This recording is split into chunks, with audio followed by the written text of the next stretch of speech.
আপনারা ভিডিওতে দেখতে পাচ্ছেন ডান পাশে একটি কানের ছবি এবং ছবির ভিতরে কটন। এই ব্যক্তিটির নাম তরু আমার কাছে আসছে।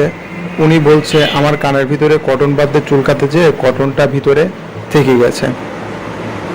তো আমার কাছে আসার পরে আমি দেখি, পর্যবেক্ষণ করার পরে দেখি যে কানের ভিতরে কটন আছে এবং সেই কটনটি রিমুভ করে দিই।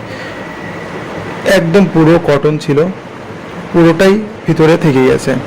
তারপরে বের করার পরে আমি দেখতে পাই কানের ভিতরে ল্যাসারেটেড ইনজুরি। কিভাবে ইনজুরিটা হলো জিজ্ঞেস করাতে উনি বলেন কানের ভিতরে যখন কটনটা থেকে যায় তখন আমি কটনটা বের করার জন্য কান খোঁচাই, সেই জন্য ওইখানে ইনজুরি হয়েছে এবং ব্লাড আসে। তারপরে আমি আপনার কাছে আসছি।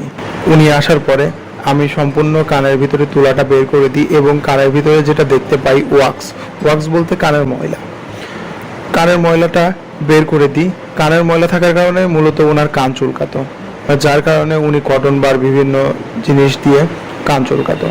তো সব কিছু রিমুভ করে দেওয়ার পরে ওয়াক্স, কটন এগুলো রিমুভ করে দেওয়ার পরে আমি তাকে ওষুধ দিয়ে দিই, ড্রপ দিই, সাথে কিছু ওষুধ দিই।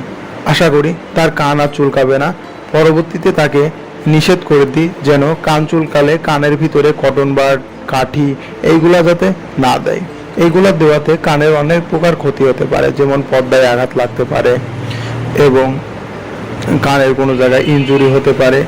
সেই জন্য আমাদের কানে কোনো সমস্যা হলে পরে ডাক্তার দেখাতে হবে, যাতে কানের কোনো সমস্যা না হয়। আর কান আমাদের একটি গুরুত্বপূর্ণ অর্গান, সেই জন্য কানের যত্ন নেওয়া অপরিসীম।